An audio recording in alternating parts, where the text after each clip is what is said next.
Bro, मैंने जोशीमठ की कुछ तस्वीरें देखी। वहां के लोगों के घरों में तो बड़ी बड़ी दरारें दिख रही हैं। सिर्फ घरों में दरारें नहीं बल्कि जमीन भी नीचे धंस रही है। ये तो फिर काफी डर का माहौल है यार। और वैसे ब्रो, ये जोशीमठ इतना प्रसिद्ध क्यों है? मतलब इन दरारों की खबरों के अलावा देख, ज्योतिमठ को वर्तमान 8वीं सदी में आदि शंकराचार्य ने स्थापित किया था। उन्होंने यहाँ एक शहतूत के पेड़ के नीचे बैठकर तप किया था और यहीं उन्हें ज्योति या ज्ञान की प्राप्ति हुई थी। उन्होंने यही शंकर भाष्य की रचना की, जो सनातन धर्म के सर्वाधिक महत्वपूर्ण ग्रंथों में से एक है। जोशीमठ एक महत्वपूर्ण शहर है। वहाँ के ज्योतिर्मठ की स्थापना आदि शंकराचार्य ने 8वीं और 9वीं शताब्दी के बीच हिंदू धर्म के 4 प्रमुख मठों में से एक के रूप में की थी। यह क्रमशः बद्रीनाथ और हेमकुंड साहिब में हिंदू और सिख धर्म स्थलों का प्रवेश द्वार है। हर शीतकाल में भगवान बद्रीनारायण की मूर्ति को बर्फ से ढक के बद्रीनाथ से जोशीमठ के नरसिंह मंदिर में लाया जाता है। ओके, तो जोशीमठ केस एक्चुअली है क्या? ये दरारें, जमीन का धंसना, इसके बारे में कुछ समझा ना मुझे। एक खबरों के अनुसार 2 जनवरी 2023 को हिमालयी शहर जोशीमठ की निचली ढलान से पानी की तेज धार बहने लगी तो आपदा आ गई। 6150 फीट की ऊंचाई पर एक पहाड़ी पर स्थित शहर के कुछ हिस्से कम हो गए, इमारतों में दरारें दिखने लगी और सड़कें, खेत और इमारतें खतरनाक ढंग से झुक गई। और इसकी रिजॉर्ट के लिए रोपवे के एक टावर में भारी दरार के कारण सेवा को निलंबित कर दिया गया। 13 जनवरी को इसरो ने एक इनिशियल रिपोर्ट जारी की जिसमें बताया गया कि अप्रैल और नवंबर 2022 के बीच लगभग जोशीमठ 9 सेंटीमीटर नीचे गिर गया था, लेकिन 27 दिसंबर से 8 जनवरी तक केवल 12 दिनों में जोशीमठ 5.4 सेंटीमीटर और नीचे गिर गया। 2 दिन बाद रिपोर्ट को राष्ट्रीय रिमोट सेंसिंग सेंटर की वेबसाइट से हटा दिया गया। राष्ट्रीय आपदा प्रबंधक प्राधिकरण ने सरकारी अनुसंधान निकायों को जोशीमठ स्थिति से जुड़ी किसी भी जानकारी को प्रचारित करने से रोक दिया।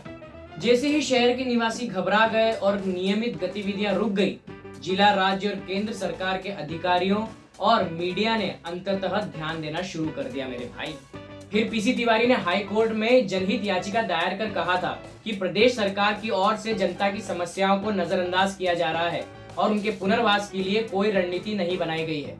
पीसी तिवारी की याचिका में जो मेन मुद्दे थे वो थे कि किसी भी समय जोशीमठ तबाह हो सकता है। प्रशासन ने 600 भवनों को चिन्हित किया है जिसमें दरारें आई हैं और जो बढ़ती ही जा रही हैं।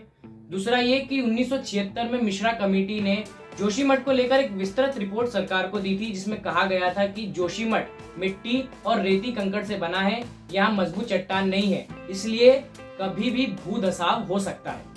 तब कोर्ट की तरफ से क्या कहा गया? आगे जोशीमठ मामले में हाई कोर्ट ने कहा कि सरकार को ऐसी रिपोर्ट गुप्त न रखकर आम लोगों से साझा करनी चाहिए।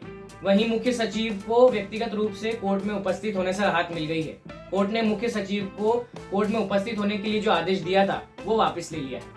कोर्ट ने जनवरी 2023 मामले में सरकार को निर्देश दिए थे कि इसकी जांच के लिए सरकार इंडिपेंडेंट एक्सपर्ट सदस्यों की कमेटी गठित करे जिसमें पीयूष रौतेला और एमपीएस बिष्ट भी शामिल होंगे। ये जो रिपोर्ट्स की बात कर रहा है, इसे तैयार किसने किया था और इसमें क्या कहा गया था? देख, नैनीताल हाई कोर्ट की सख्ती के बाद राज्य सरकार को जोशीमठ भूधसाव पर 8 वैज्ञानिक संस्थाओं की रिपोर्ट को सार्वजनिक करना पड़ा।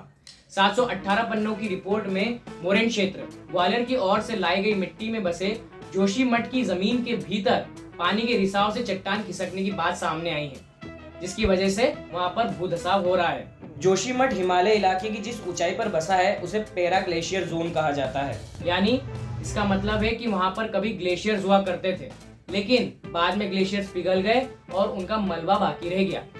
इन्हीं मलबों से बना पहाड़ मोरेन कहलाता है और इसी मोरेन पर जोशीमठ बसा हुआ है। समझा?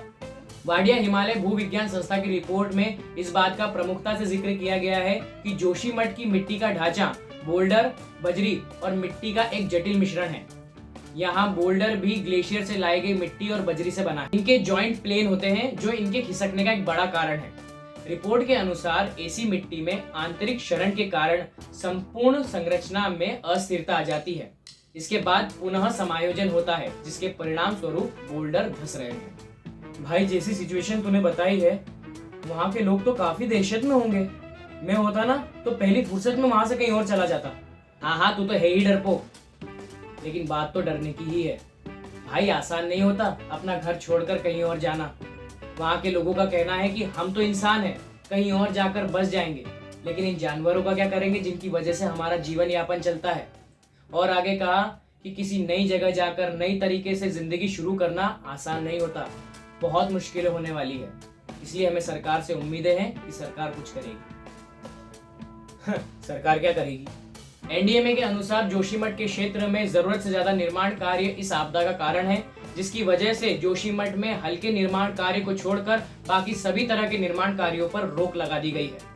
साथ ही वैज्ञानिकों की रिपोर्ट को पीडब्ल्यूडी और अन्य विभागों से भी साझा कर दिया गया है, जिसे देखते हुए ही अब आगे की रणनीति बनाई जाएगी। सरकार ने वैज्ञानिक संस्थानों और एनडीएमए को जोशीमठ के निचले हिस्सों में निकल रहे पानी का कारण जानने की जिम्मेदारी सौंपी थी। वैसे वहां बन रहे हाइड्रो पावर प्लांट के निर्माण पर भी रोक लगा दी गई है। विशेषज्ञ पहले ही इस निर्माण के खिलाफ थे, लेकिन सरकार इस बात को नजरअंदाज कर रही थी। अब देखते हैं सरकार क्या कदम उठाती है इस मामले में।